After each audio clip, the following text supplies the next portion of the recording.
Saudi Arabia. You gave us oil, and we will give you protection. Every president since has reaffirmed the arrangement. Over the years, both sides have benefited. Billions of petrodollars were recycled to buy expensive American military hardware. When necessary, America has intervened directly to keep the kingdom safe. They found the oil for us, and they've been our friends ever since. But there's always been another Saudi Arabia. One of fervent Muslim warriors, tribesmen with an innate distrust of outsiders. For them, the monarchy is corrupt, and the deal with America a bargain with the devil. Saudi preachers ascend their pulpits to rail against infidels and Jews. Saudi citizens have supplied millions of dollars to school and train jihadis around the world.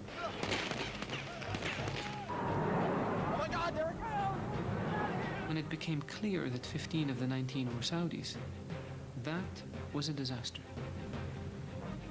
Now, Saudi militants have turned their sights on targets inside the kingdom and on Americans in Iraq. President Bush maintains that the Saudis are America's friends. Tonight, a special Frontline history, House of Saud, the story of a troubled alliance.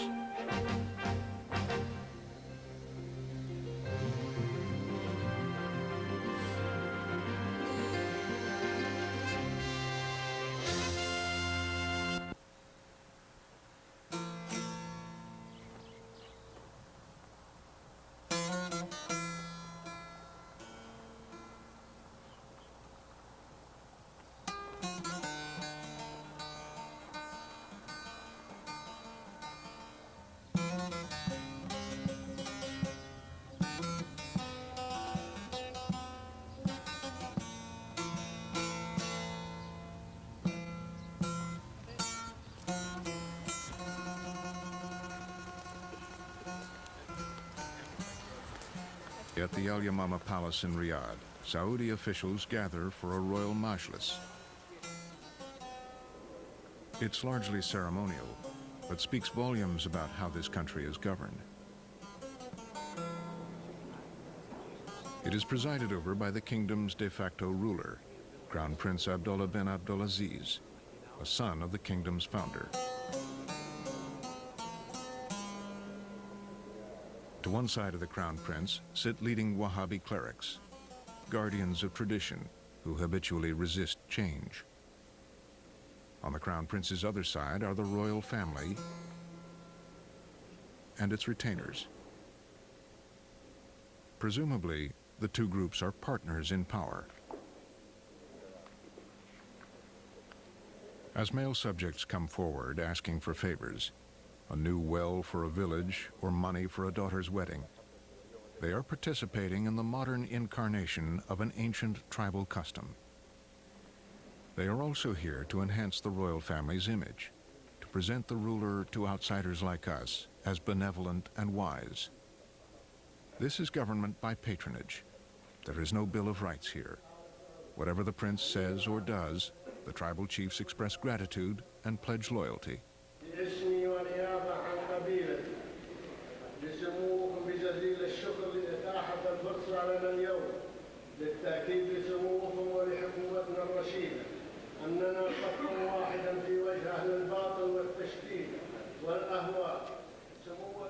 Afterwards, they all gather to pray.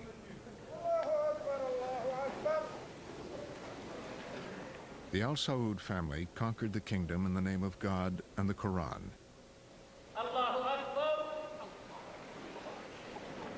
Do you expect this to ever become a representative democracy? I believe that Saudi Arabia, in a sense, is a democracy as it is. Resistance to change is a matter of survival here.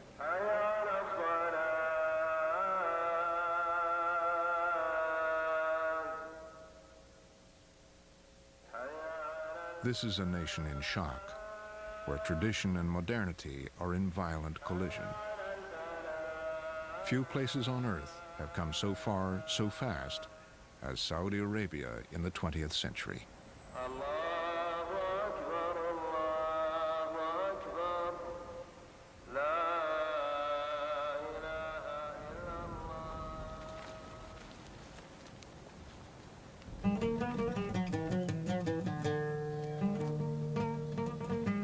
100 years ago, the Arabian Peninsula was a place of warring tribes.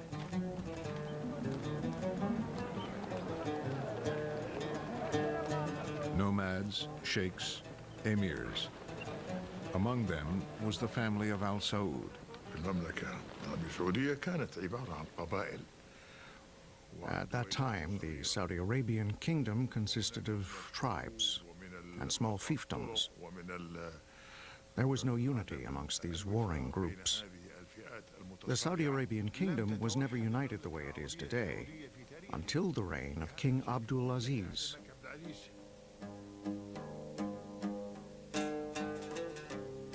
In 1902, with just 60 men at his side, Abdul Aziz ibn Saud rode out to begin his quest for a kingdom. He certainly had a vision. He had a large, big vision of what he wanted this country to be. He wanted it to be a nation and to take its place among the nations, rather than to be a forgotten backwater where nobody cares what they live or die or what's happening there, but to be a player in the international scene. But to conquer the whole Arabian Peninsula, he needed the fighting skills of the nomadic Bedouins known as the Ikhwan. The Ikhwan, or Muslim Brothers, were renowned warriors, light and mobile and extremely courageous. They were also fervent Wahhabi Islamic Puritans. To recruit them, Abdul Aziz had to commit the family to spreading their fundamentalist version of Islam. The Ikhwan were an important fighting force that supported the expansion of Ibn Saud. They had this vision that they propagated true Islam in its purest form. So anything they encountered that differed from that vision was regarded as objectionable. The nature of where they were coming from, the desert, was isolated really for almost 800 years. In the desert you have either day or night, you have cold or hot.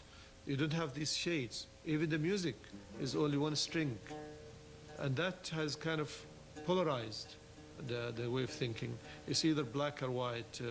It's either you're with me or against me. The first Western reference we have to the Ikhwan, the Brotherhood, comes from Captain Shakespeare, who was one of the early British explorers in Arabia.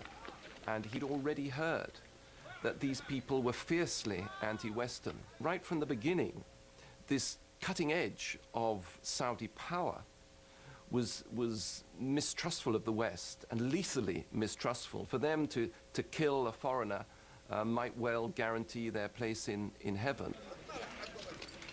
With the Ikhwan troops, Abdul Aziz captured province after province of the vast desert. By 1926, he and the Ikhwan had captured the jewels of Arabia, Mecca and Medina, making Abdul Aziz the ruler of Islam's holy shrines. It brought prestige and substantial income from visiting pilgrims. It was also a great victory for the Wahhabis. The Wahhabis took their name from an 18th century Islamic preacher, Muhammad bin Abdul Wahhab. Wahhab was first to see the value in forging an alliance with the able tribesmen of the Al Saud family in order to help spread his austere version of Islam. The Ikhwan were living out Wahhab's dream, and they wanted to keep going. They wanted more, and they just wanted to go on and attack particularly the British settlements in the north and Transjordan and so on. They wanted to create an empire extending across all of the Muslim Ummah. They would have, God knows where they would have stopped, maybe in France, given the chance. So when Ibn Saud tried to restrain them and ask them not to launch attacks into these territories, they rebelled. They revolted against him, and they accused him of being an infidel, of having abandoned the faith of Islam and becoming worldly and all that kind of thing. They said, why Ibn Saud sent his kids or children or sons abroad to London this is against Islam? Why we had the new technology coming, wireless station, whatever, this is against Islam? If Abdulaziz were to stay in power, he had to destroy the Ikhwan. But how could he, the defender of Islam, justify going to war against his Muslim fighters?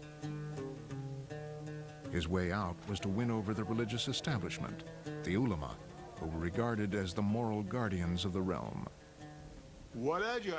He turned to the religious establishment in Riyadh. He said, you judge this. Judge between me and the Ikhwan. So they looked into the Islamic laws. They scrutinized the Holy Quran and the Hadith and found that King Abdulaziz was right. So they gave the famous fatwa, which said that the Ikhwan were wrong. They had no right under Islamic law to rebel against the ruler. So from that moment, they actually changed their role, the ulama, and they became almost like a force to be used to sanction politics. And that was the crucial moment in 1927. With the ulama's consent, Abdulaziz crushed the Ikhwan. The path was now clear. In 1932, Abdulaziz declared himself a king and, for good measure, gave his name to the country, Saudi Arabia.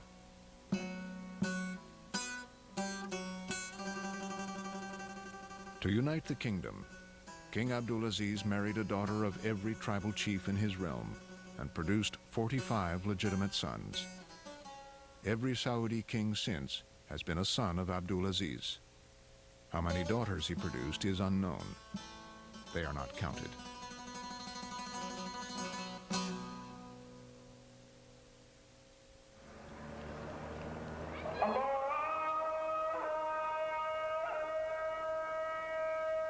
Abdulaziz would not forget that religion and the ulama remained central to his rise to power.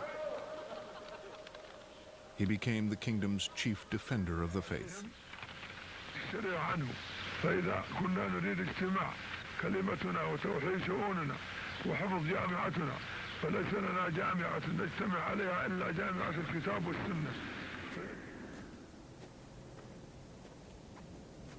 But Saudi Arabia would have remained an insignificant backwater in world affairs if it were not for the discovery of oil. King Abdulaziz was aware that neighboring states like Iraq and Bahrain had great natural resources, but most experts did not believe that the fields extended to Saudi Arabia. Then, in 1931, they were surprised. There was an American philanthropist called Mr. Crane. Mr. Crane actually came to Saudi Arabia, and he saw King Abdulaziz. And King Abdulaziz was complaining about the lack of availability of water in the country. Mr. Crane sponsored a geological survey. He wasn't looking for oil. So it is by chance that we discovered oil. We were looking for water. And this feat happens until today. Every time we look for water, we find oil.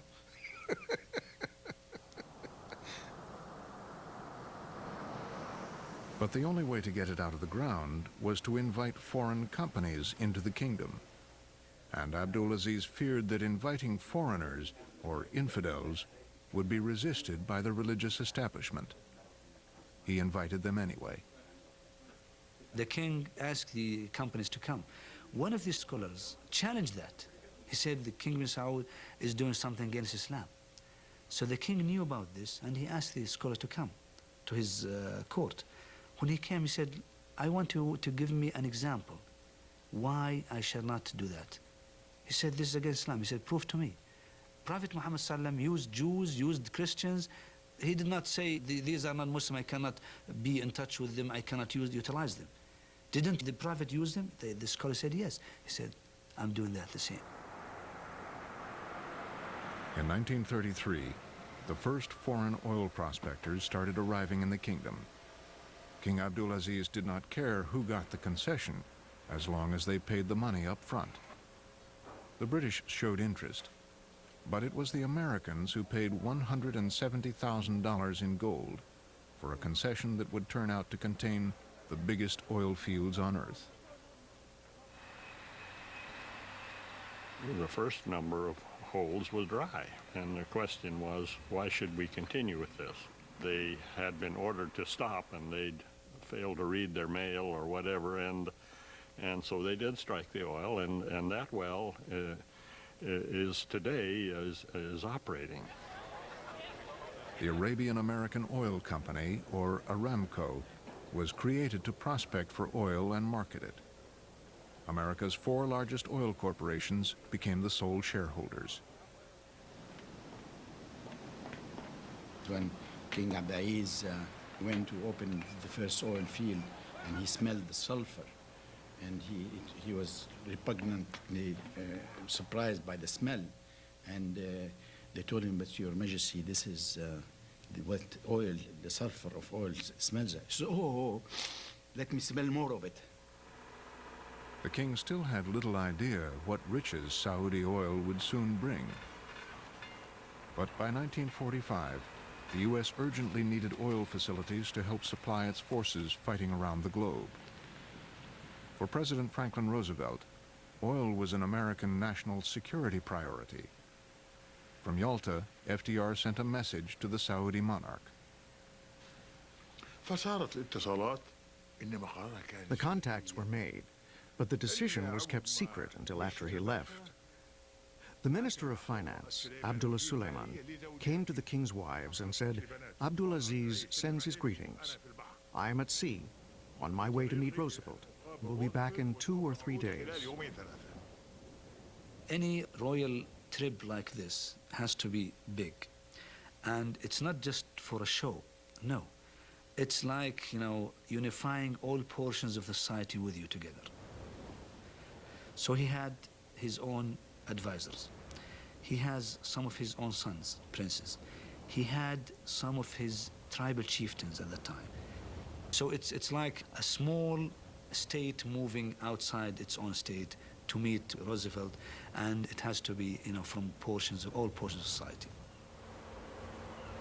It was a very interesting meeting. Here's Roosevelt in his wheelchair, and as you know, he's not a big man, and he's in a wheelchair, and he's on the deck of the Quincy, and King Abdulaziz, who's about 6'3" and 6'4", big, stricken with trachoma, not seeing too good, but walking with a cane, and these two hit it off right away. King Abdulaziz started kidding Roosevelt about, you're lucky you're in that wheelchair. You can wheel yourself anywhere. And Roosevelt said to him, if you like this wheelchair so good, I have an extra one here, I'll give it to you. After exchanging gifts, they got down to business. America needed to lease an airport and Navy refueling station for its war against Japan.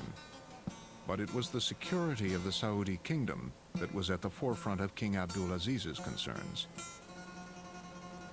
He requested U.S. military assistance and training, and they agreed to construct the Dhahran military base. In return, the king guaranteed that the U.S. would always have secure access to Saudi oil. America struck a pact with Saudi Arabia. You give us oil at cheap prices, and we will give you protection. This protection eventually evolved into an American hegemony over the entire Gulf region, and the deal extended to the Gulf region. That this was an American area of influence, and in return for this, it shall be protected from all enemies. And then there was the issue of Palestine. Roosevelt said to him, Your Majesty, you know, I'd like to get your opinion on a problem that I'm facing back home. He said, you know, a lot of my constituents are pressuring me to recognize the Jewish homeland in Palestine. And he said, I'd like to get your thoughts on this. And King Abdulaziz said, Mr. President, what Hitler did to the Jews was a terrible thing. It really was the worst thing that man could do to man. But he said, I don't understand why you're talking about taking land away from us, the Arabs, and giving it to the Jews. We didn't do anything to the Jews. If you want to do something for the Jews, why don't you give them the best part of Germany? When he heard the position of King Abdulaziz about this issue, he said, I could promise you one thing. The promise that I could make is that I will not do or make any decision if I don't consult with your side and with the Jewish side. Both sides has to be consulted in order to reach one decision. Later, FDR sent the king a letter confirming their understanding. In it, he further stated, I will take no action which might prove hostile to the Arab people. Roosevelt died a week after sending the letter. By the time World War II ended, Harry Truman was President of the United States. The unconditional surrender of Japan. 2 years later, the UN met to vote on the partition of Palestine into Jewish and Arab states. Prince Faisal, the king's second son, arrived in New York confident the U.S. would vote against partition. He had been told that by General George Marshall, former commander of the American Army and one of President Truman's top aides. Faisal felt that Marshall had given him an assurance at the United Nations that we would not vote for it, that we would take some other action, and that Marshall had promised him that, and that we had failed to do so. The United Kingdom, abstain. Saudi Arabia, no. The United States, yes. When Truman decided otherwise and the U.S. supported the partition of Palestine, Faisal took it as a personal affront. لقد شعرنا كما يشعر غيرنا بما قامت به بعض الدول الكبرى من الضغط على أعضاء هذه المنظمة للتصويت في جانب التقسيم. Saudi Arabia joined a failed effort to destroy the nascent Jewish state. It has since never officially recognized Israel and is technically still at war with it. But the king still knew he needed American protection. The king made his views very clear, including his sense of disappointment. But his main concern at that time was encirclement. He felt that with the Hashemites in Iraq and in Jordan, that he was encircled. So the sense that there were hostile elements around the country, coveting its riches and counting upon its internal weakness, its limited ability to defend itself, hence it needed an outside protector.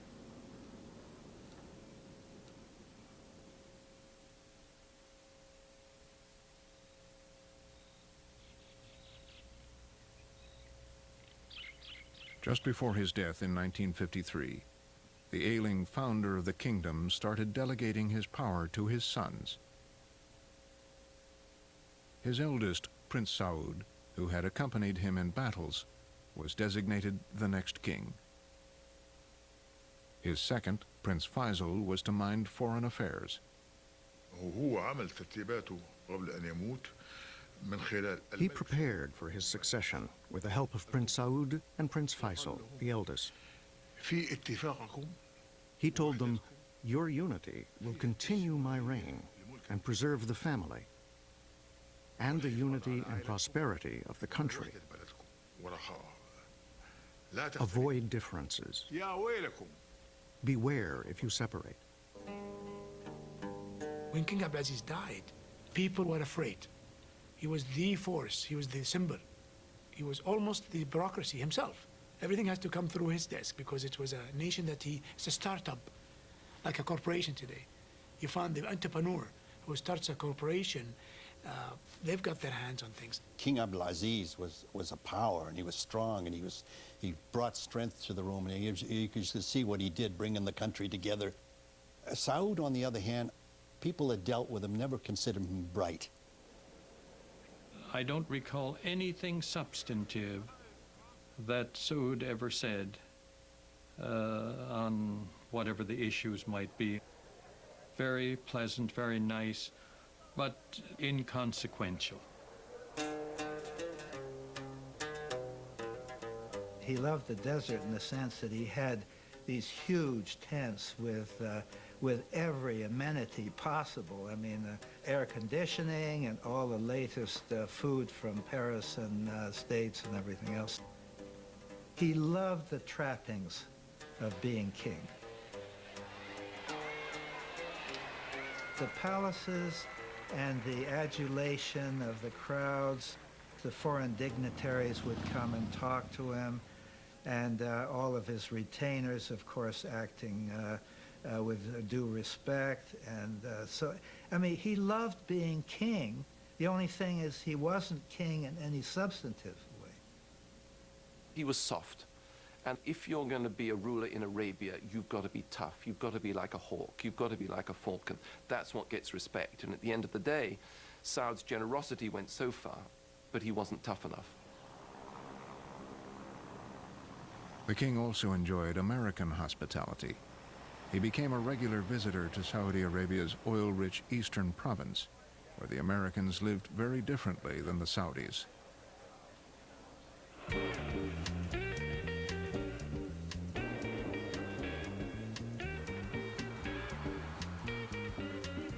When the Americans came to the eastern province with the Aramco company, they had to live in a compound area.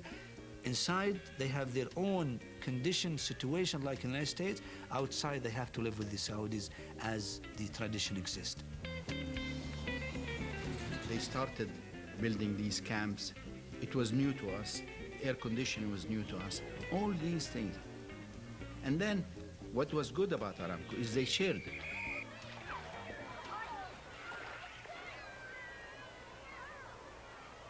They used to get canned food. We've never seen canned food at the time. And we used to fight over who takes the empty cans, because these are toys for us as kids. So we were always glad to see the Americans come in, and especially the chewing gum. I mean, the chewing gum was a big contributing factor of liking. I remember the first time when we had a refrigerator that was supplied by Aramco to a number of people. My father was one of them. We as kids were sitting there, must be 16 hours to see how ice is going to be formulated within this refrigerator. Of course, it took 16 hours because every time we opened the refrigerator, it loses its freezing impact. So we were absolutely, it was magic when we saw a cube of ice. We didn't really know the world of technology. We just thought it was different, and it is America.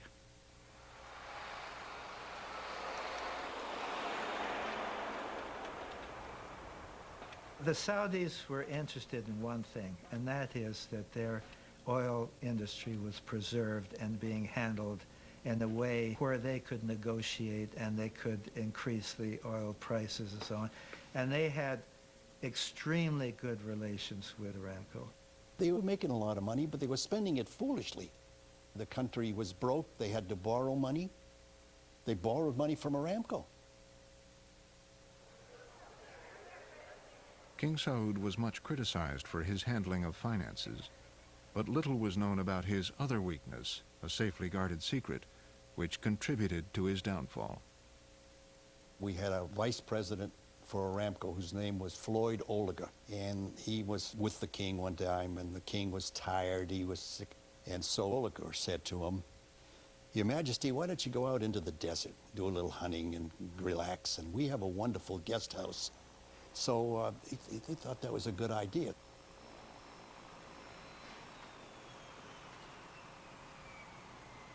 When the king landed, one of the things they were unloading from the plane was liqueur and hard whiskey.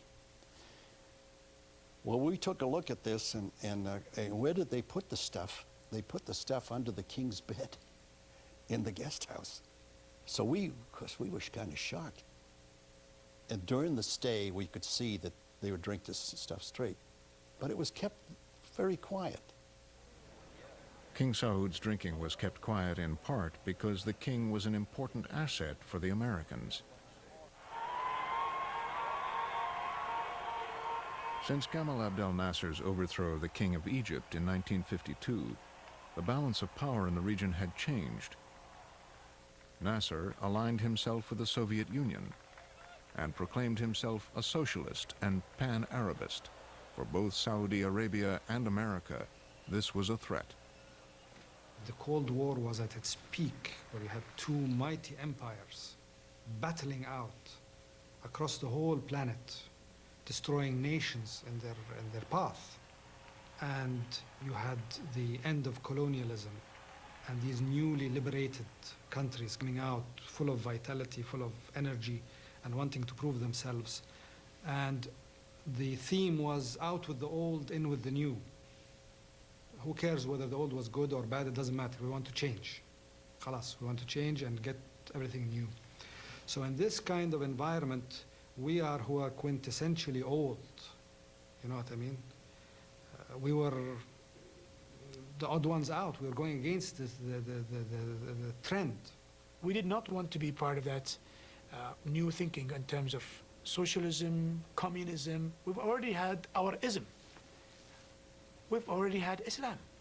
We were happy, and we united around Islam. And anything that would have come to Saudi Arabia would have unraveled the country. Nasser wanted Saudi oil under his control, saying it belonged to all Arab peoples. The Americans moved to shore up support for King Saud. Saudi Arabia is absolutely a linchpin, a key to our relationship in the whole area. So oil is at the very center of that, and Russian power coming down there and having control of those oil fields would have been a major, major blow to us.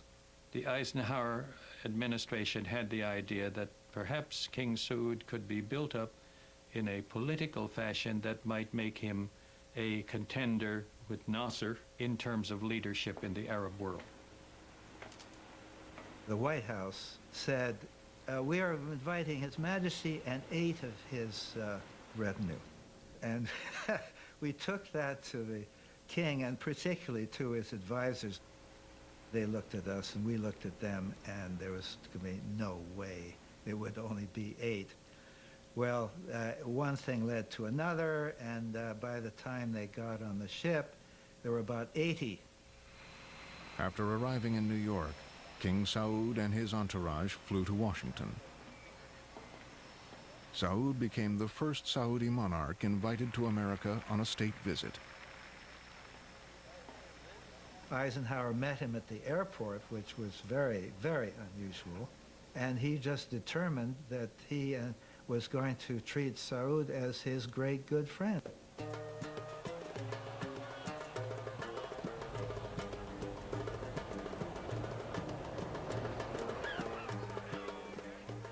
Eisenhower wanted a renewal of the lease on the Dhahran Air Base, a useful strategic asset in the Cold War. King Saud wanted the money that the U.S. would pay to extend the lease. My father at the time, you know, was negotiating the agreement. He was very sensitive to not calling it a base. It was a transit place for the Americans to take fueling, period.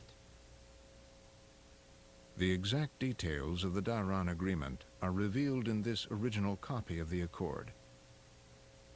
This agreement constitutes, until today, the basis of U.S.-Saudi military cooperation. In exchange for our free use of the Dhahran airfield, they wanted all kinds of materials. They wanted tanks, for one thing, and they wanted training, and they wanted planes, and they wanted anything we would give them. The agreement was celebrated with great pomp. King Saud was given full honors. The official visit was glittering and fine, but when it was all over, one sort of felt, you know, what is this all about? Because he's clearly not the man for this. Eisenhower's plan to build up Saud as the alternative Arab leader seemed doomed to fail. King Saud spent much of the money from the Dahran lease on luxury trips to Europe. A rift was fast developing in the family. His extravagance wasn't the big issue. Kings can be extravagant and still remain king. The big issue was the running of the government. That was the biggest problem. It was all personal. We were really worried about Saudi Arabia. I mean, I'm not talking just about Aramco. I'm talking about the people in the U.S. government and everybody were worried about Saudi Arabia, and we realized that if anybody was going to save Saudi Arabia, it was going to be Faisal. And a lot of people worried, as we did, living in Riyadh, that there'd be a kind of a civil war. The Al Saud brothers realized that something had to be done. The step of removing a monarch is something that is not lightly taken by anyone. It is a very serious, very dangerous step. Removing one monarch, well, you can always remove another. So the brothers all got together, all of them. It was their own best interest. They had to make a move. And they decided in November of '64 to go to the religious leaders, and they decided this is the way they could do it. And they got a fatwa from the religious leaders sanctioning the abdication and sanctioning Faisal's taking over the throne. Once more, the Saudi monarchy was saved from the brink of disaster by the ulama. The family decision to depose Saud in the 1960s was really more of a turning point than the death of Abdulaziz in 1953, because it was finally coming into the modern world, but also proving that the desert democracy of sitting around the campfire and the family picking the toughest man for the job could work in the 20th century, and the speed with which the change was actually accomplished and the new direction that the country took. That, I think, was the decisive turning point in the history of Saudi Arabia in the middle of the 20th century. King Saud and his entourage were quietly asked to leave the country. The ailing Saudi monarch spent his last years exiled in Athens, Greece.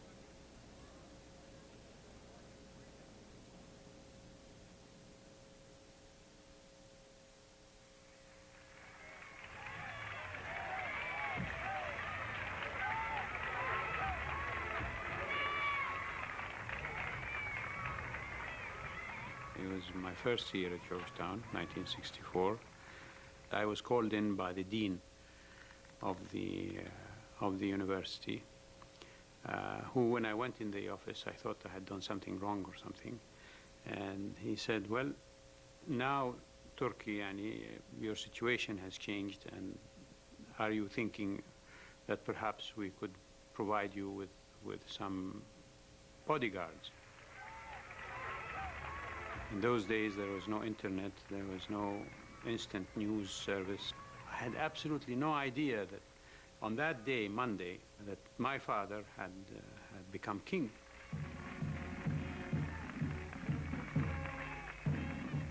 King Faisal had a lot to do.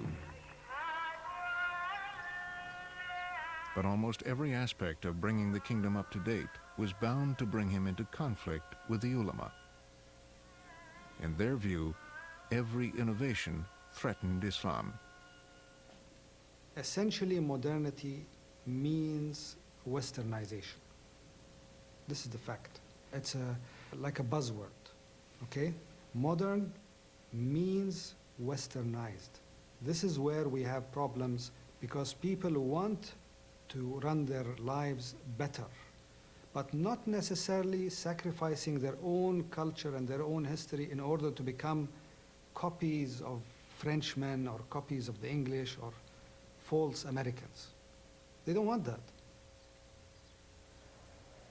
He decided that there should be girls' schools in Saudi Arabia, and there was an uproar about it. All the old fathers came along and said this was awful.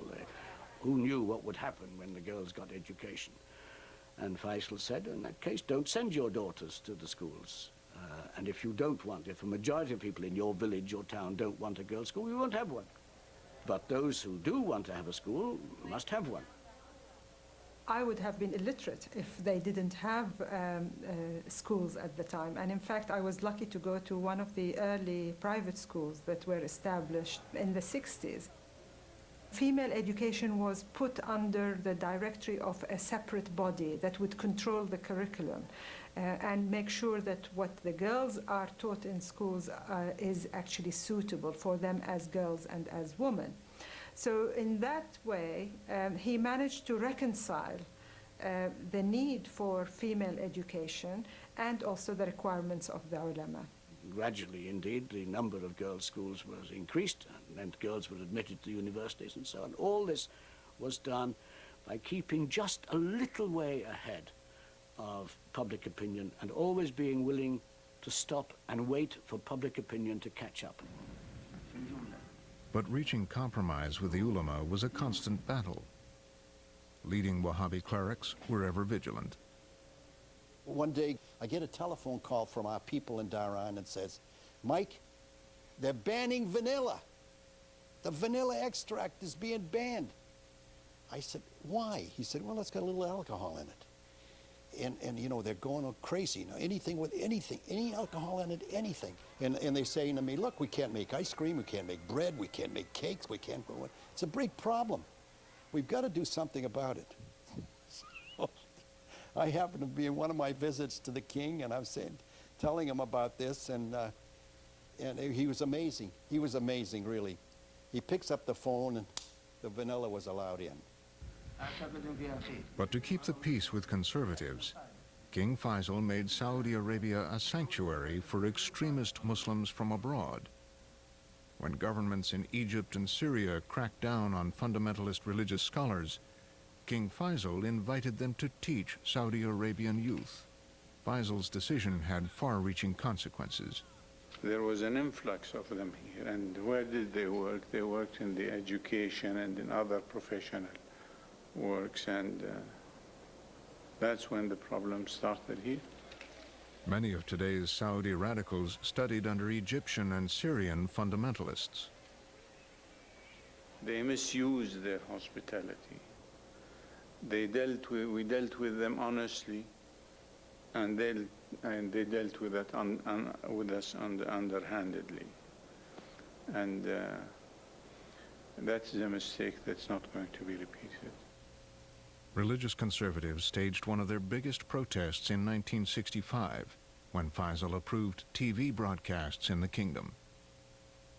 They considered that broadcasting television is a sin and against, because they consider them to be images. And we are not supposed to show images. And they considered that this was rank heresy, and that the government had become in league with the devil. So what he did is he had somebody recite the Quran and broadcast that and told people, you see this? It's like a sword. You can use a sword for good, or you can use a sword to assassinate. So it's a tool, really. It's like the internet today. The same debate goes on. A nephew of the king sided with religious conservatives. It would eventually have drastic personal consequences. One of Faisal's brother's sons staged a demonstration, Prince Khalid ibn Saad, in 1965. And this demonstration was objecting to the introduction of television on the basis that it was un-Islamic. A group of people got together, not numbering more than 100. They headed towards the television tower in Riyadh and tried to break in to bring down the television tower. They fired at the guards fired back, and the prince was killed. The father then went to Faisal and said, you've got to punish the soldier who killed my son.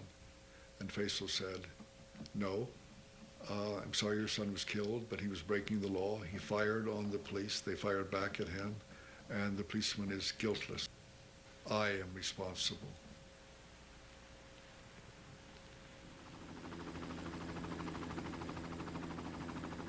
In the spring of 1967, war was brewing.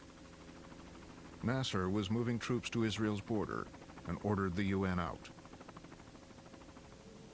Uniting against Israel, Faisal reconciled with Nasser.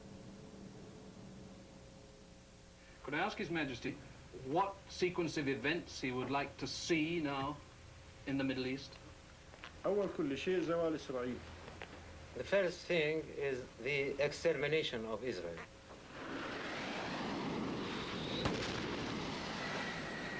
Fearing an attack was imminent, Israel launched a massive preemptive war. In just 6 days, the bulk of Arab armies were destroyed. It was a devastating effect that the defeat in '67 had on all of us. For King Faisal to see that the rest of Palestine, including the jewel of Jerusalem, had been taken over by the Israelis, he felt a personal loss and a personal affront. After 1967 and the fall of Jerusalem to the Israelis, that was a turning point in his life. He never smiled again.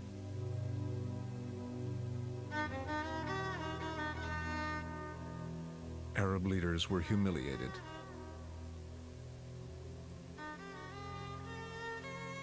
Nasser had falsely accused the U.S. of helping the Israelis. On Aramco's compounds, hundreds of Saudis rioted against America. I got orders almost immediately from Washington to move out the American community. And I went to see Faisal right away. Faisal said it's very important that we retain close diplomatic relations, that the American community remain. And his concern then was that the United States press Israel, do something to press Israel to get out of the West Bank, Gaza and Sinai and East Jerusalem, which we promised to do. Being friends with the U.S. was difficult. It was difficult because of this Palestinian problem. But so after '67, it got real tough. So the Arab League got together and said to the Saudis, you people are nothing but a bunch of American stooges. You don't even control your own oil. The Arab League pressured Faisal to use oil as a weapon. Between 1960 and 1970, this is a period of 10 years. The price of oil in the market did not go up 1 cent, not 1 single cent. The value of an equivalent barrel of Pepsi Cola was more expensive than an oil barrel at the time. By the 1970s, Saudi Arabia had become increasingly aware of the strategic importance of its natural resource. It started to negotiate for the ownership of Aramco. At the same time, the Arab-Israeli conflict was brewing without resolution. The tension in the Middle East was brewing indeed.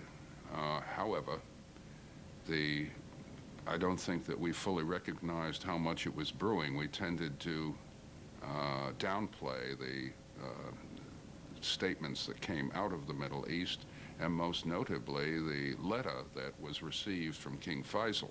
And that letter said, you must do something about the Palestinian problem or there will be a deterioration. And we tended to think that that was just some more hot air on the part of the king. In October 1973, another Arab-Israeli war broke out. Despite the tension, the Arab attack on Israel was a total surprise. In the first day, the Egyptian and Syrian armies had gained considerable ground. The Israelis pressed us with regard to the running down of their supplies. And the administration did not wish to be seen to be responsible for the collapse of Israel. The Arab states, Syria and Egypt, were armed with Soviet weapons. The president took the view that we do not want to see a triumph of Soviet weaponry over American weaponry and ultimately we began to ship supplies to Israel. In the midst of the war, the U.S. began airlifting supplies to Israel. Under pressure from the Arab League, King Faisal acted. I got the phone call the morning after the airlift, and I asked to come to Riyadh to see the king as soon as I could, which meant now. And the king was furious about this. He saw no way to do anything but to boycott. I said to him, I just really don't see how you're going to do it. And the king just simply said, you are going to do it. Faisal ordered Aramco to stop pumping. Oil became scarce. Prices quadrupled, and the shock sent world economies reeling. President Nixon sent his Secretary of State Kissinger on an urgent mission to Saudi Arabia. Some people thought because of my Jewish background that would be a handicap in conducting Middle East diplomacy. Kissinger raised with me the question whether the fact that he was Jewish might affect Faisal. And I had to tell him that it might. But I said, you have to remember also that he feels we have in the past, on a good many occasions, after having made commitments to him, let him down.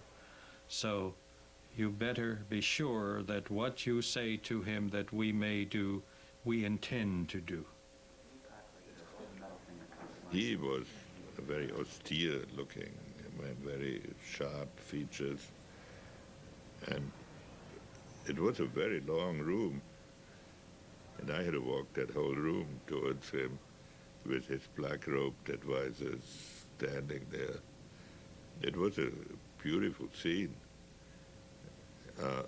but I must say he treated me with extraordinary courtesy. There was no light conversation, there were no jokes, there was no humor, and all in all it was fairly tense. But the meeting went I think probably as well as could be expected.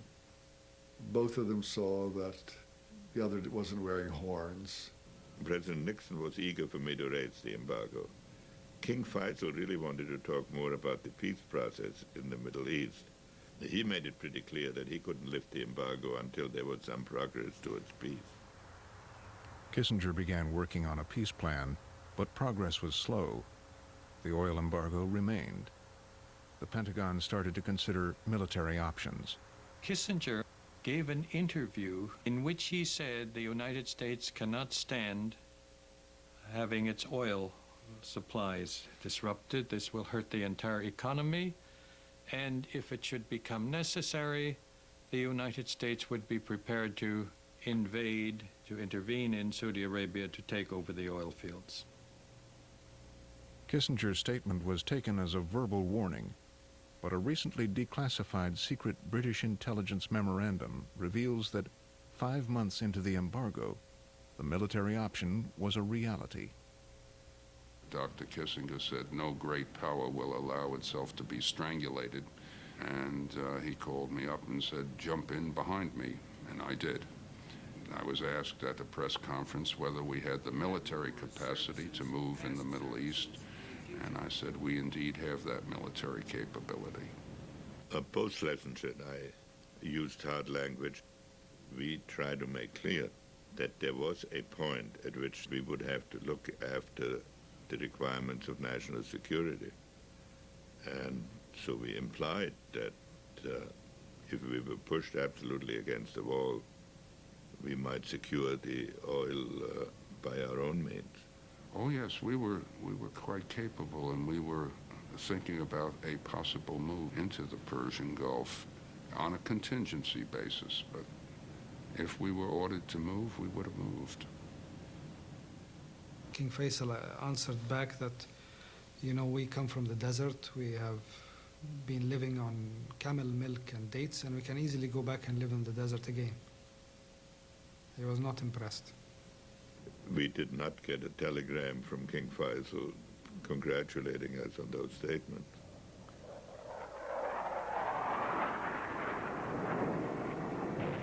The oil embargo was having a major impact on the war in Vietnam. Fuel supplies were running dangerously low. Behind the scenes, a solution was concocted. The announcement, from my standpoint, over at the Pentagon came in the form of a cable from Exxon, which said that Aramco members were cutting off deliveries to the 6th Fleet in the Mediterranean, as well as our forces in Europe. I wasn't aware of how bad it was until one night I got a telephone call from the Deputy Secretary of Defense under Jim Schlesinger. And he said, Mike, we have a problem. We need to talk to you. I met with Secretary Schlesinger and Bill Clements. And that's when they told me that they were fighting communists and this boycott was killing them. It was just impossible for us to keep our Navy and our kids in Vietnam supplied. And I talked with our top people, Jungers, and I remember the two of us went out to see the King. And the King came in and was obviously irritated. He's picking hairs out of his bisht. That was a good sign that he was irritated. Well, we gave it to him exactly the way that Bill Clements and Jim Schlesinger had told us, that we were fighting communism. We knew how he felt about them, and we needed his help. Okay, he said, well, God help you. You probably ought to do it, but don't get caught. Everyone knew that this was something extraordinary. And for years it was a secret. By 1974, the boycott was over. But continued higher oil prices gave Faisal great wealth and status throughout the Arab world. Then in March 1975, his past caught up with him. My father was receiving the then Minister of Petroleum of Kuwait. He was followed into the room by a nephew of the king. The king's nephew, Prince Faisal bin Musaad, came to take his revenge. It was his brother who had been killed by police during the 1965 TV tower demonstration. Remember on the TV thing? And this guy was a little nuts anyway, of booze and all kinds of stuff. And there's the guards and everybody, they don't know the kid. They think he's part of the entourage from Kuwait. When the minister bowed to say hello to the king, he took out a pistol and shot the king over the shoulder of the minister.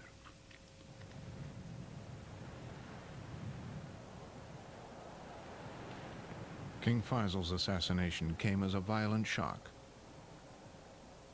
especially that the assassin was a family member. But the succession had already been decided.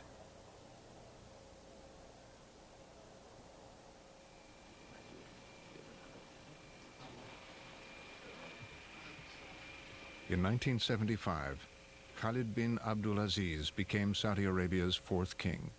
King Khalid was a delightful man. He was not so keenly interested in politics as King Faisal was and as King Fahd was later on. He liked to talk about the desert, he liked to talk about hawking. When I took visitors to see him, he wanted to talk about his hawks. One didn't discuss politics with King Khalid on the whole. He would say, see my brother Fahd about that. Saudi Arabia was enjoying an embarrassment of riches.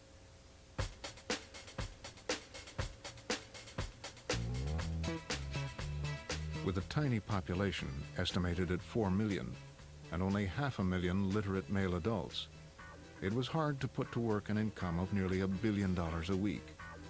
It was a lot of cash. Saudi Arabia embarked on a rapid course of buying and building. Foreign contractors rushed in.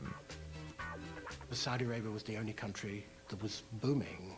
There wasn't any work for Western contractors anywhere else in the world.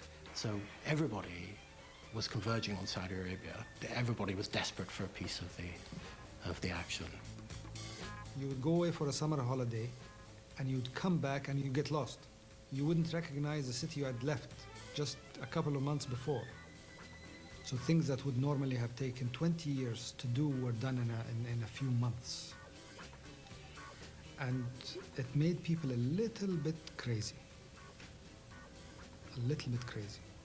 We were building 2 schools every 3 days. We had to build 7 universities. We were trying to do so much in a constrained period of time. So the debate was, do we import foreign labor, or do we wait until we train our labor and then carry the projects ourselves? And I was of the opinion then that the decision that was taken at the time to import foreign labor was a great decision.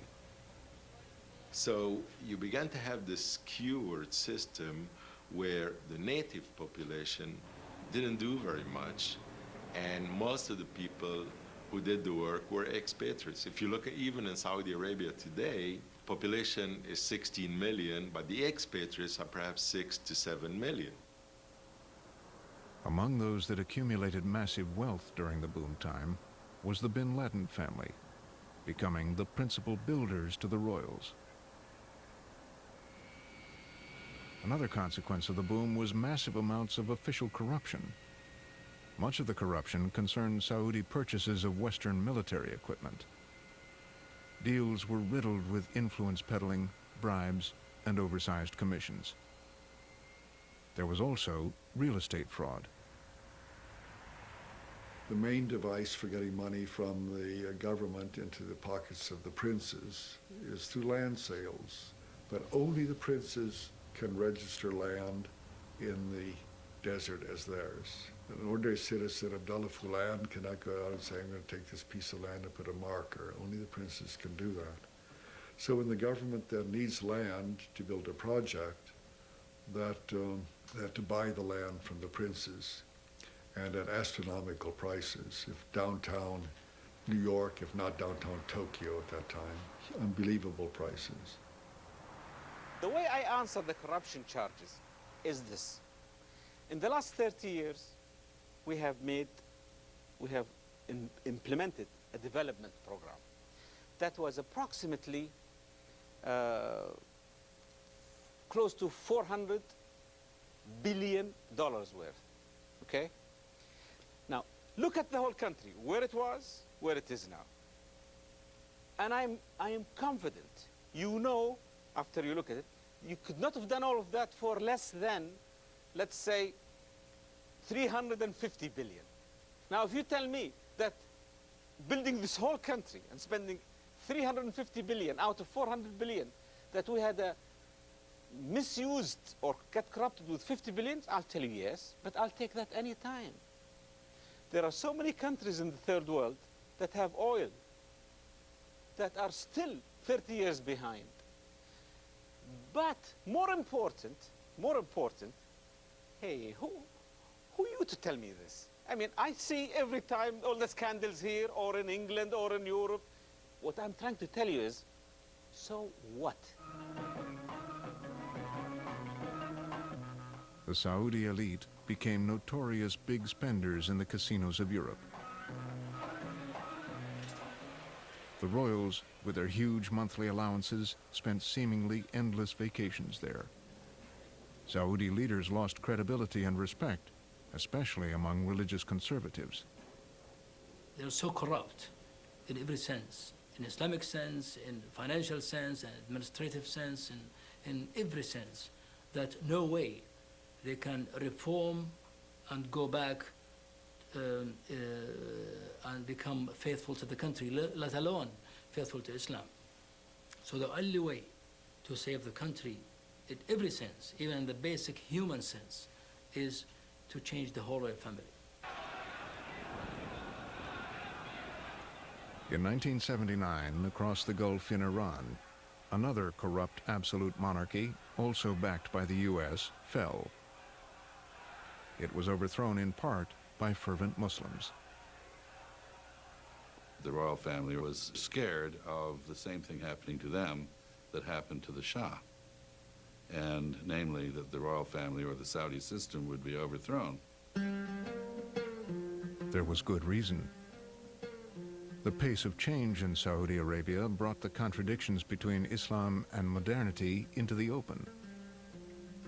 Again, many in Saudi society wanted to put the brakes on westernization. The problem was these foreigners brought in their nasty foreign habits with them, and that exposed the royal family to criticism from the religious right. With the oil boom, it was natural that you are pumping a massive dose of Western culture in a country that is loaded with people, 70% of whom perhaps are extremely conservative and really extremely Muslim, fundamentalist, almost radicals.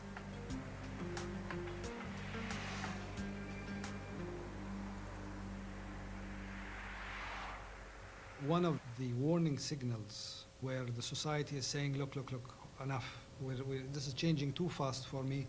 I can't keep up. Slow down. Was in 1979 with the hijacking of the mosque in Mecca. I think this was a symptom of this trauma. You just can't drag people into the 21st century by the scruff of the neck. You can't do that. On November 20th, 1979, several hundred Islamic radicals took over the holiest of the Islamic holy places, the mosque at Mecca.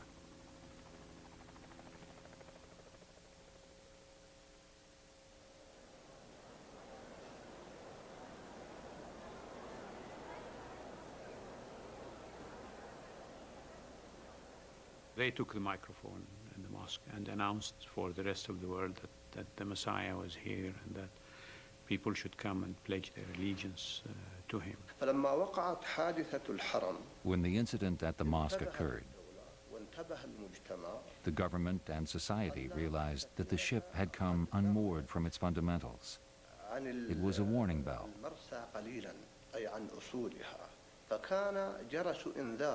Society was awakened, came back to God, and heeded the causes that might lead to a greater catastrophe. I remember asking my Saudi friends, well, what do these people want? And they say, well, they want to basically go back. They want to go back in time to a purer world, to an Islam that wasn't threatened by the West, and where the words of the Prophet, as they believe it today, ruled. And I said, well, how do they practically plan to achieve that in modern Saudi Arabia? They're going to tell everybody to get rid of their cars and stop watching the television? He said, yes, so far as I know, that's what they want. And they have this hopeless attitude to the modern world. They were asking the nation and people to go back to the original Islam in primitive ways. So they were against television, they were against schools, they were against universities. They just want the country to be governed by mullahs, by religious scholars. They didn't believe in governments. They think government is kafir, it's non-Muslim any longer. They believe that all the new methods and means of life is nothing. They want, again, like all the Ikhwan, what they wanted is jihad against infidel. The royals went to the ulama, and the clerics issued a fatwa based on the verses of the Quran. The fatwa allowed the government to use all necessary force to retake the mosque. The meaning of it was that these people were apostates who had taken over the mosque, and therefore anything could be done to get them out of there. After an 18-day standoff, the Saudis, with fatwa in hand, routed the militants. 120 soldiers died. The leader of the insurgents, Juhayman al-Utaiba, was a direct descendant of the Ikhwan, the Bedouin warriors who had fought for and then rebelled against King Abdulaziz. Juhayman and 62 others were beheaded.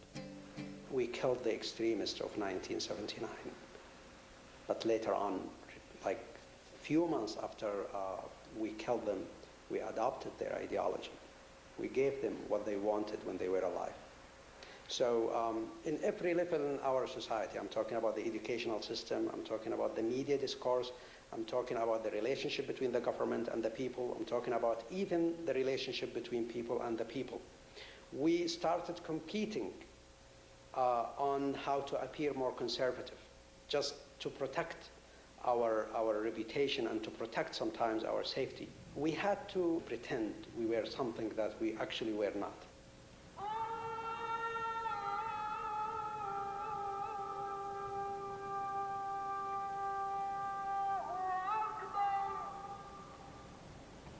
As the Saudi royal family moved to increase its religious standing, millions of dollars were diverted to religious education under the ulama. They taught Wahhabism as the only true form of Islam, and holy war against infidels as the obligation of every believer. New theological schools and universities were built to produce more clerics to help spread the word. Saudi charities raised millions more for the cause. We don't have taxes in the kingdom. People don't pay taxes. However, we have a religious tax that's dictated by our religion. That is compulsory but not enforceable. Why? Because it's left to one's faith and belief and so on. And it is supposed to go to the poor. If you cannot find anybody needy, you go to the next neighborhood, or the next village, or the next city, or the next country. Well, in Saudi Arabia, God blessed us with a lot of wealth. We take care of almost all our people.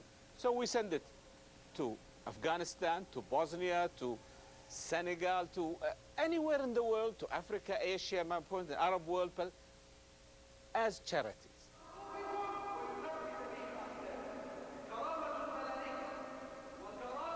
They were able to open up mosques in London, in Africa, in the United States, in Southeast Asia.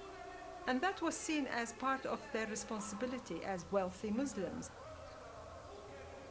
They had to share that wealth with Muslims elsewhere, and they had to be seen as supporting Muslim causes. In 1979, the Wahhabis found a rallying cause like no other. The Soviet Union, a godless communist power, had invaded a Muslim nation, Afghanistan. Saudi Arabia and the U.S. made a secret deal to contribute an equal amount to finance the war. Thousands of young Saudis were sent to fight alongside the Mujahideen. The Saudi religious education and also the institutions of higher learning began to produce masses of young graduates who are very well conversant in Islamic theology, but who could not really be absorbed easily in the economy. And the Afghan war in the 80s provided an opportunity to absorb some of those Saudi youth. And this was actually encouraged by the government, who probably saw it as a way to release some of the tension. But they didn't realize the potential for an exploding situation later on. For almost a decade, some 20,000 young Saudi volunteers made the trek to Afghanistan. There they would acquire military skills and come to believe that dedicated Islamic fighters could defeat a superpower.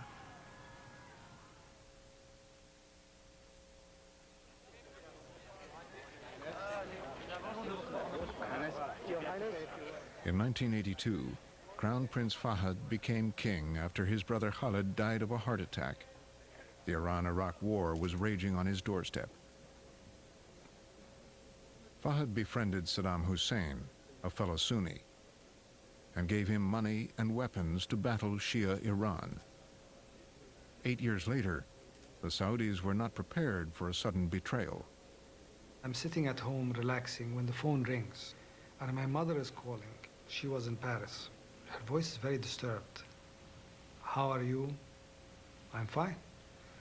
How are things with you? Fine. What is happening with you?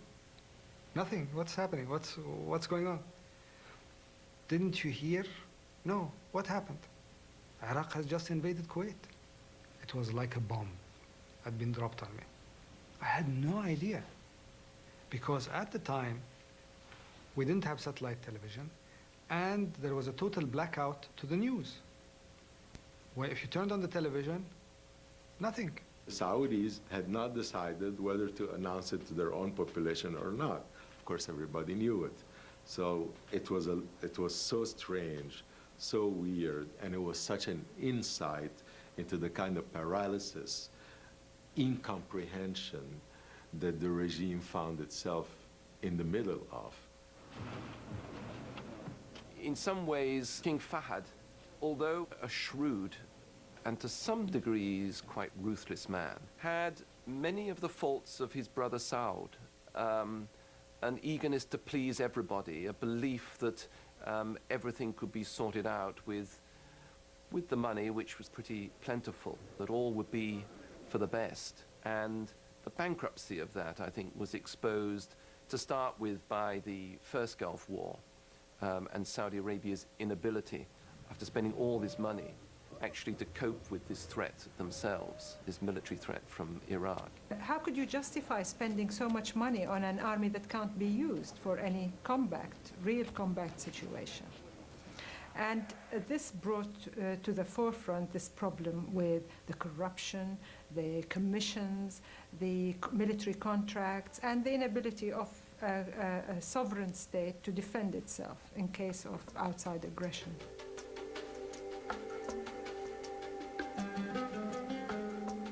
During these first days of the Iraqi invasion of Kuwait, Osama bin Laden offered his services to the royals. Bin Laden went to see some Saudi officials at the time. He told them he could bring his army from Afghanistan, his Mujahideen army, to repel the Iraqi invaders from Kuwait. He was trying to meet with the king. That's why I met with him. So he had about 60 pages typed in his hand, and he started reading. He said, we have some people who are ready to fight. I said, how many? He said, about 15 to 20,000. He mentioned, he said, I want to make it clear, we need no weapons or equipment. We are very well equipped. We don't need any support from anybody. And then he said, we are not going to fight for Kuwait. What we are about is to protect the Holy Lands, Mecca and the Medina. That's our goal. He was told politely, thank you very much for your proposition. We will study it, but we'll get in touch with you. Don't call us, we'll call you. Dismissing bin Laden was easy. The real dilemma was how to allow hundreds of thousands of American non-Muslim troops into the kingdom. This was certain to rile Islamic conservatives. Everything in this country revolves somehow around religion. Now, this is something that a Westerner will never understand. And I'm not even going to try to make them understand because they simply won't. The religion is the law. It permeates the culture. It is rooted in the history.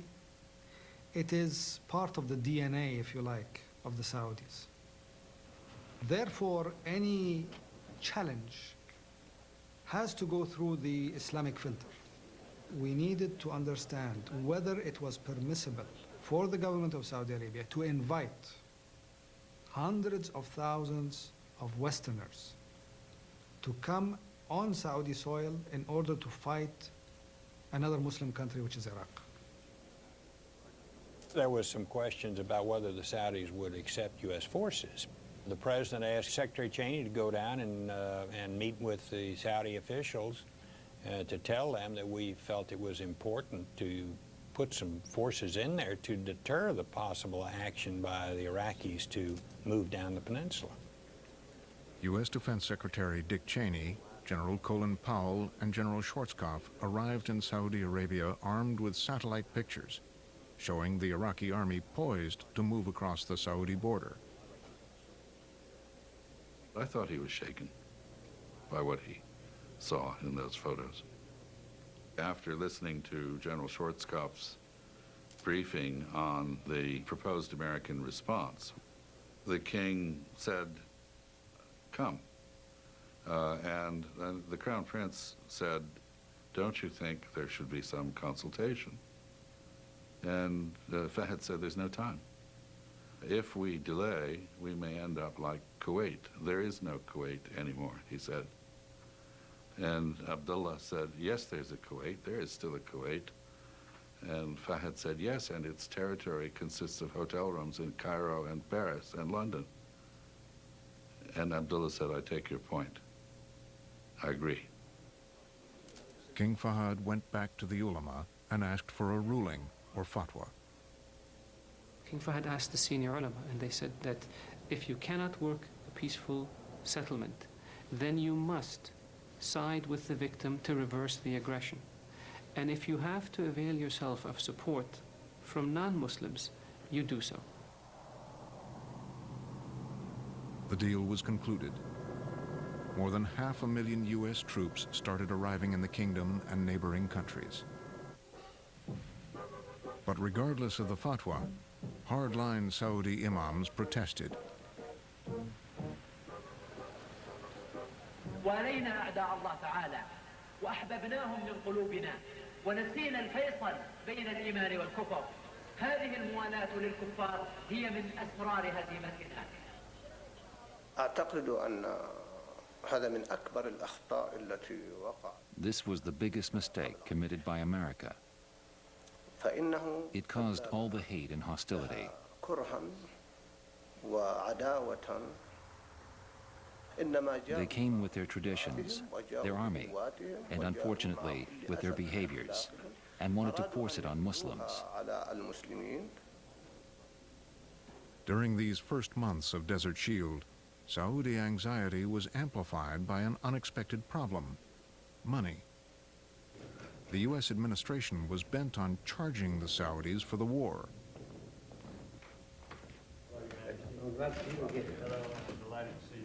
We were pulling together the coalition, we were furnishing the military effort, and we were in effect saving the bacon of a lot of people in the region, including the Kuwaitis and the Saudis.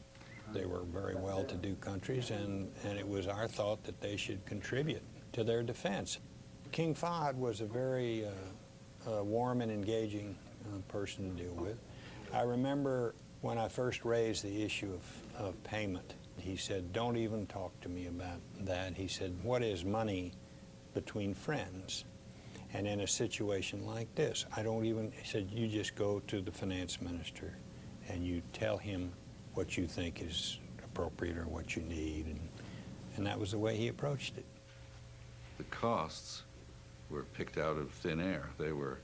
No one really knew.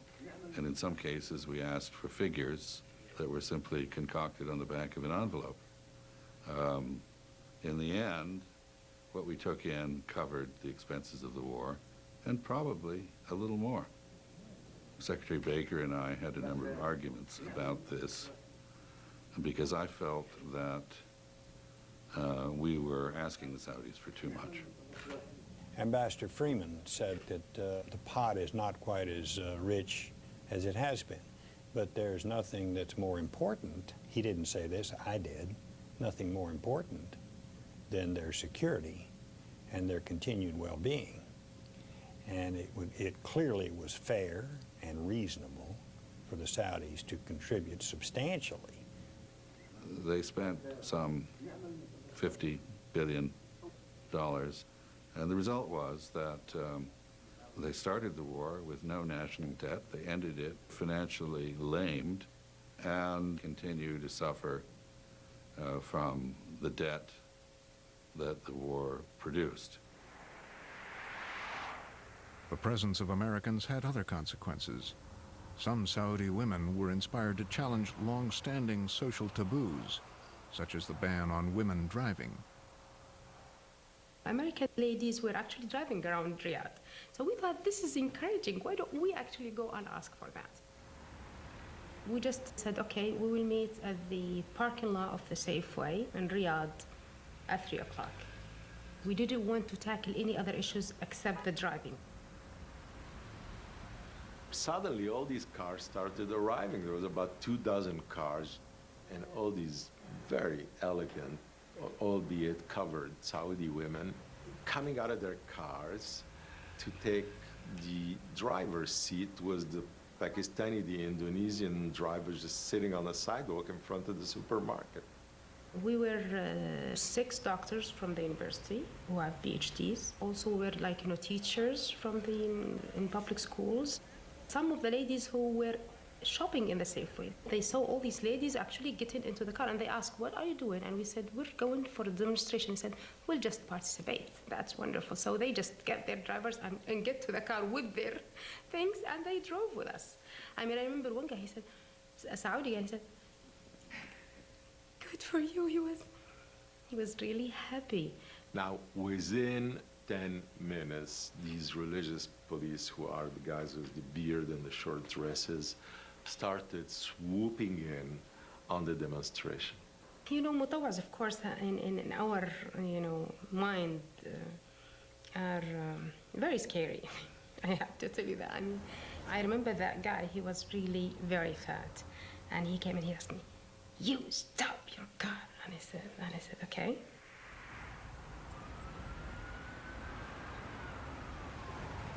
47 women were arrested. The ulama called the driving a source of depravity.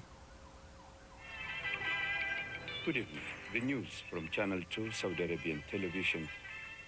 The Ministry of the Interior would like to announce to all citizens and residents that all women are absolutely prohibited from driving cars in the Kingdom of Saudi Arabia. It added, any woman who violates this regulation will be penalized. In every city within the kingdom, in all the mosques, millions of papers were distributed with our names and telephone numbers, and that we are Westerners and we are against the will of the societies and we have to be, prosecuted or whatever.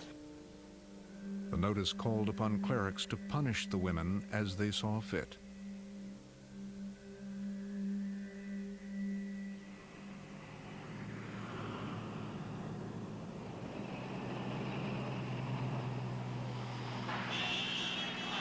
With the swift coalition victory in Kuwait, security of the kingdom seemed assured. But the continued presence of American soldiers in the land of the 2 holy mosques was a major irritant. The fear was, of course, those people come and never leave. This is the experience of the Middle East historically. And constantly we reassured the Saudis that we planned, after the liberation of Kuwait, to leave, until it became apparent that Saddam Hussein was not going to fall from power. We didn't withdraw, so we stayed in Saudi Arabia with no agreement, no understanding between us and the Saudis. The U.S. military clearly understood that their presence in Saudi Arabia was politically irritating and in many respects dangerous to the good health of the relationship. Osama bin Laden would seize upon the issue, and his followers would go on the offensive.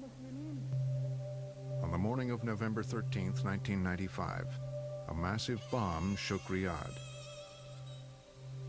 4 American military contractors and 1 American soldier died. Those arrested said they were inspired by bin Laden. When the explosion in Riyadh happened, we were tracking bin Laden since the early 90s.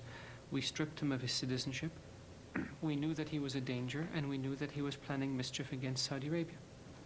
Osama bin Laden began his whole quest as directed against the Saudi royal family. I mean, his main enemy was the regime, and his main goal was to overthrow this regime. And then he moved philosophically to the natural conclusion that the people who are supporting this regime are the American military. And I will get much more resonance for my message if I were to attack the American military. And I detected for the first time in Saudi Arabia a certain amount of sympathy with this act. In 1996, another bombing in Dhahran killed 19 American soldiers. U.S.-Saudi relations were coming under increasing strain. At this critical juncture, King Fahad was incapacitated by a stroke. Crown Prince Abdullah comes into the picture at this point in time, and the country is a different country, again, because things have happened in this country, and most importantly, it is the introduction of Arabic language satellite programs. Beamed-in TV programs were beyond the control of the royals.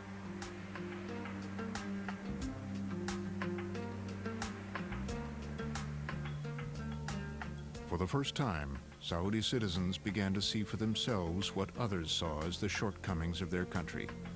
The people were exposed to reports about lack of civil rights and political freedoms, and royal corruption. There is no more control of the news. This is a new paradigm. And the Crown Prince himself is part of that. The Crown Prince spends his time watching Al Jazeera. And while CNN would be showing the American audience an American reporter riding in an Israeli tank, Al Jazeera would be showing an Arab audience, Palestinian kids being chased or beaten up by Israeli soldiers. And this phenomenon cannot be divorced from the way the Saudi leadership is now reacting to the United States. Gruesome images of the Arab-Israeli conflict became part of Saudi's daily viewing. Throughout the 90s, U.S. efforts to forge a lasting peace foundered. The Saudis remained on the sidelines while continuing to support Arafat and militant groups like Hamas. But when they sensed President Bush might abandon the peace process, they took a more active role. As soon as the Bush administration came into office, we had discussions with them about the American policy in the region. We were urging the United States to get engaged in the peace process. And when there was an escalation of violence and the president was asked about Sharon's actions, his response was perceived in the region as a signal to Sharon that he could do whatever he wanted. The Israelis will not negotiate under terrorist threat. Simple as that. And if the Palestinians are interested in a dialogue, then I should strongly urge Mr. Arafat to put 100% effort into solving the terrorist activity, into stopping the terrorist activity. And I believe he can do a better job of doing that. And at that point, the Crown Prince sent a very powerful message to the president. It is obvious that you have decided to support Sharon irrespective of what the consequences are to American policy or to your interests or to the interests of your friends. You're a sovereign country, you can do whatever you want. We are now in a position where we have to take actions that serve our interests without any regard to how they may affect your interests. And the letter to President Bush merely is a reflection of his character, of his willingness to challenge the United States. We can't take this anymore. We've had it up to here. Either you be more fair, more equitable in your dealings with the Arab world, or we will simply find a different arrangement than the one we are having with the United States. We can no longer have the same kind of relationship that we have had for the last 60 years. And within 24 hours, we had a response from the president to the Crown Prince, in which the president laid out his vision for Middle East, 2 states, shared Jerusalem, just settlement of refugee issue, in very clear terms. And he said that we can only do that if we can stop the violence. The Crown Prince responded to the president and said this is a positive step and you need to articulate this publicly. And the president agreed to do so 2 or 3 days before September 11. Oh my God, there it goes!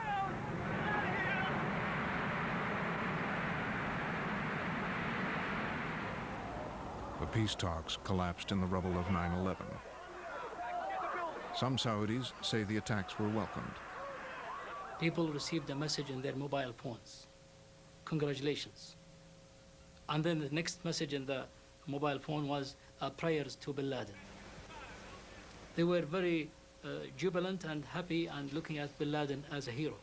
People started killing sheep and killing camels and making big feasts and inviting their relatives and friends to celebrate the big event in America.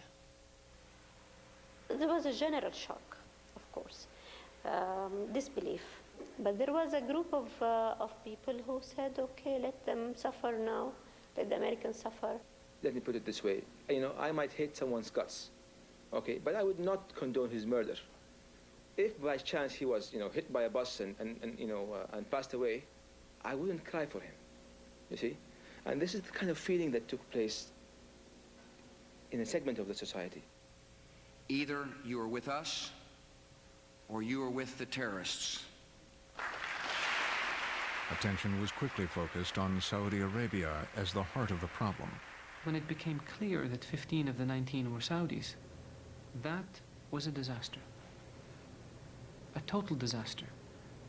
Because bin Laden at that moment had made in the minds of Americans Saudi Arabia into an enemy. A new U.S. ambassador to Saudi Arabia, Robert Jordan, arrived in Riyadh in October 2001. At the official level, they were appalled. They were embarrassed. Some of them, frankly, were in denial. I remember meeting with one of the very most senior royals, a very well-respected individual, but he clearly was in denial. He said this had to have been a Zionist plot. Saudis are not like this, and Saudis by themselves, frankly, are not capable of launching a plot this sophisticated. People refused to accept that this was Saudis doing this. Imagine if you wake up one day, you have children, and find that one of your sons is a mass murderer. How gut-wrenching a discovery is that? America's war on terror would deeply divide Saudis. When Americans invaded Afghanistan, the government quietly allowed the U.S. to use Saudi air bases for command and control operations. But Saudi militants captured in Afghanistan would make up the biggest segment of the prison population shipped to Guantanamo Bay, Cuba. The war in Iraq posed an even bigger challenge. Americans used Saudi air bases for bombing missions, but the government worried about the reactions of its people. I'll never forget being told by some members of the royal family, Mr. Ambassador, please don't win Iraq and lose Saudi Arabia. And they were that concerned. I think they meant that there was a great possibility that if they supported us in the way we needed, it would further alienate the arch conservatives and the Islamist extremists from the royal family and from the government, that it could destabilize the regime. And people were extremely worried that after Iraq is finished and done with, the United States will turn its head and start targeting countries like Saudi Arabia, like Syria, like Egypt, Iran.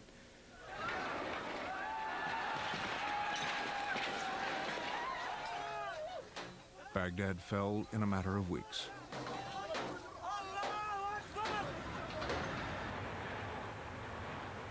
Just days later, U.S. Secretary of Defense Donald Rumsfeld arrived in Riyadh to announce U.S. troops were finally pulling out of Saudi Arabia. And they'll leave with us grateful for the support and cooperation that the kingdom provided. جاء أصل الكفر يغزو دارنا من صليب الغدر والكل أصم جاء أصل الكفر يغزو دارنا من صليب. Since the Gulf War, the American troop presence in Saudi Arabia had been a rallying cry for Al-Qaeda. ماتت الغيرات في أهل الشيم ماتت الغيرات. Now the American air base stands empty. But it didn't seem to matter to bin Laden.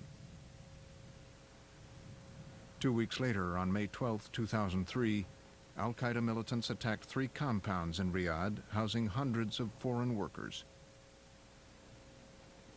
35 people were killed, including 9 Americans.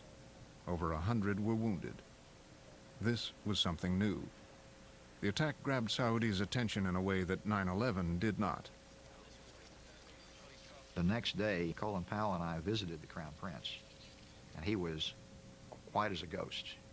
and absolutely shaken to his core by what had happened.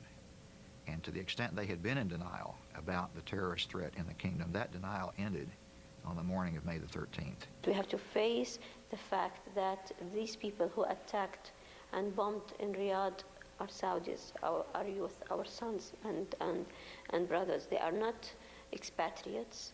They are not CIA here. They are not Zionists. They are our own people. The bombing was really the major event that changed people, no doubt. Clear the air. We can't trust Al-Qaeda. We can't trust the radicals. We can't trust those extremists. Some members of the Saudi elite looked inward. They began to reevaluate the long-time deal under which the religious schools and universities were controlled by Wahhabi fundamentalists. I think the whole culture of education in Saudi Arabia gave people dangerous tools to teach people how to hate, tools of hatred, tools of anger, not tools of understanding the reality of the world.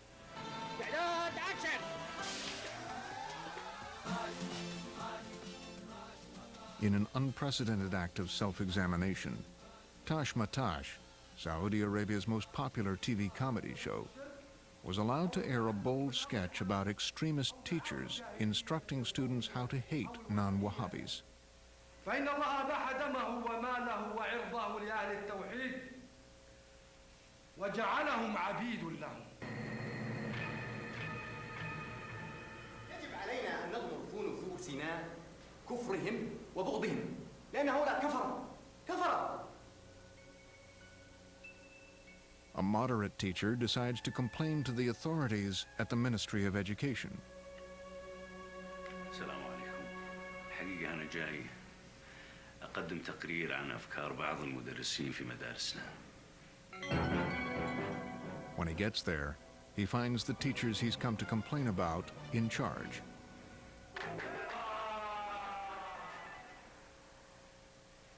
The government has even moved against some of the most radical preachers.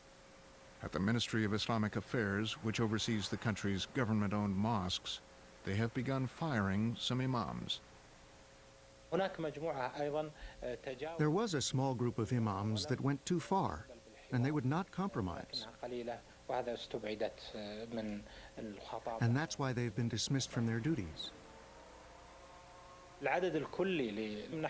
The total number of imams and preachers dismissed was about 1,300. Some hold extremist ideas against others, against the interests of the country and of Islamic work. ولا أشك والله لحظة واحدة أن أمريكا في طريقها إلى الزوال ولكن كما قال ابن خلدون. But independent Wahhabi fundamentalists have fought back. A new privately owned Saudi TV channel, Al Majd, is dedicated to propagating their views. أمريكا قد لا تنهار هذا الانهيار، تنزل تدريجيا وأمريكا واقعا الآن تنزل. من برنامجكم. Even on a daytime kids show, the message is often harsh and unambiguous. أبي عادوا فأين هي الوعود وفى ذئب وما وفت اليهود أبي أبلغ ثرى الأقصى سلامي وقل ما مات لو قتل الشهيد أبي أخبره عن أشلاء شعب توثب عن محاربه يذود. ما شاء الله تبارك الله والتحية كالمعتاد. Clerics also want to roll back curriculum reform. اسمح لي أن أكون صريحا معك. Allow me to be direct. هل نحن يوم في يوم Did we ever interfere in the American curriculum, which unfortunately includes clear hostility to Muslims, Muslim nations, and specifically to the kingdom? Did we ever interfere in their social affairs, even though American social affairs have major flaws and need to be corrected? We opposed the change in the curriculum because America was interfering in our religion, in our faith, and in our unique character. America is aiming to make Muslims fall in love with and embrace American culture. American culture, conservative clerics believe, continues to raise expectations for women. This book, called Defending Virtue, was written by a cleric on the Council of the Ulama. Man is physically perfect and has natural power, it reads. The female is inferior physically, mentally, and emotionally. This is a book written by one of the greatest scholars. It was written to protect women. We consider the book in general as wonderful and deep. I just couldn't believe that this is something that has been taught at university. I felt it very humiliating. I was angry at the university as well. Yeah, the university, how could they allow such a book, such a way of competition to be run at the university? What type of university is this? And this is the biggest university in the country. Who are these women? What is their educational level? Probably they have been influenced by Western theories or by a culture far removed from Islam. Their judgment does not count. I have this theory that these type of interpretations usually emerge and get fortified in a society where men are very weak, very backward, and don't have any kind of power over anything. I am surprised that the majority of people discussing the issue of women are non-Muslims from the West. This is not an issue here. Not only do women in Muslim countries not complain about their situation, but more importantly, nor do Muslim men who correctly follow Islam. We don't have a problem. I do not know of any religion that has honored women as Islam does. The royal family continues to resist any real efforts at structural change. In early 2004, a prominent group of citizens petitioned the family for constitutional reform. The Minister of the Interior summoned them in. The Ministry of Interior was very upset and said, you should not have meetings and you should not have congregations, and we are not going to, I think, condone the whole concept of reformation the way you think it should be. We are doing it the way we think it should be done, and it's not really reformation as in fixing things. It's reformation as in a natural evolution. There's nothing wrong to be fixed. Shortly afterwards, a dozen reformers were arrested. 3 are still in jail today.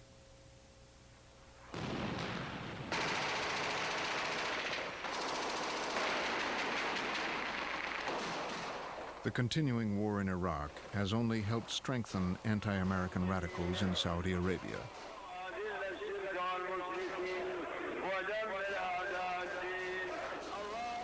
During the holy month of Ramadan, as the U.S. advanced into Fallujah, senior Saudi clerics issued renewed calls for jihad against America.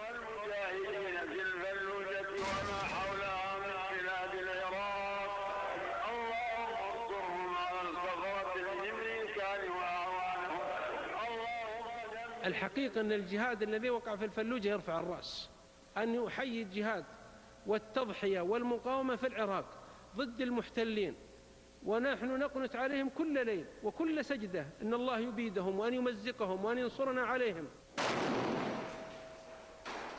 An unknown number of Saudis have traveled to Iraq to join the fight.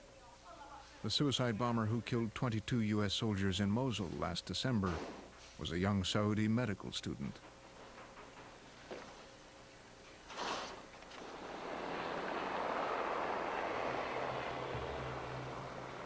Back inside Saudi Arabia, the chronology of violence is relentless.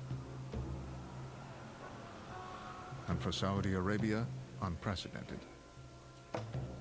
Since the Riyadh bombing in May of 2003, over 100 people have been killed by Al-Qaeda in attacks on compounds and oil companies across the country. Westerners remain the prime target. Most recently, a BBC cameraman was gunned down while filming in a Riyadh street last summer. 2 days later, a U.S. defense contractor was shot to death in his garage. And a week after that, another U.S. defense contractor was killed outside his home in Riyadh. And U.S. engineer Paul Johnson was abducted by terrorists manning a fake security checkpoint. A video of his beheading was put out on the internet. In December, an all-out assault on the U.S. consulate in Jeddah left 5 foreign staff dead. The Saudi Ministry of the Interior in Riyadh was car-bombed 2 weeks later. Today, thousands of Americans are pulling out of the kingdom. British Airways has announced it is suspending all its flights into Saudi Arabia. The royal family is facing the most severe challenge in its history, straining its 60-year-old oil for security deal with America. We have enormous disagreements with them, but we have a fundamental common interest in going forward, even though our cultures are diametrically opposed in many ways to each other. And we're learning more about each other, and in many cases, neither side likes what they see. And so we've got to find ways to work on the common interests and to help the Saudis through a period of coming into the 21st century. And they are dealing with this in fits and starts, and it's not always going to be pretty. One of the challenges for America is we're so unpopular over there right now with the people that the more we publicly praise or encourage what goes on, the more that could be the kiss of death. Ultimately, the Saudis believe an oil-dependent America cannot afford Saudi Arabia's demise. The House of Saud believes it will survive. This government has shown versatility and permanence. We have faced many problems. When oil came in the 50s, they said this country cannot survive because the wealth will change the underpinnings of the government. But it's here. In the 60s, when they were calling Nasser the wave of the future, Nasser went away and the government is still here. After the liberation of Kuwait, saying that hundreds of thousands of American troops existing in Saudi Arabia would surely mean the death knell of the Kingdom of Saudi Arabia. It is still here. They are a successful ruling family. They are very, very good at hanging on to power and should not be underrated in their cleverness, in their ruthlessness, and in their sheer ability to hang on.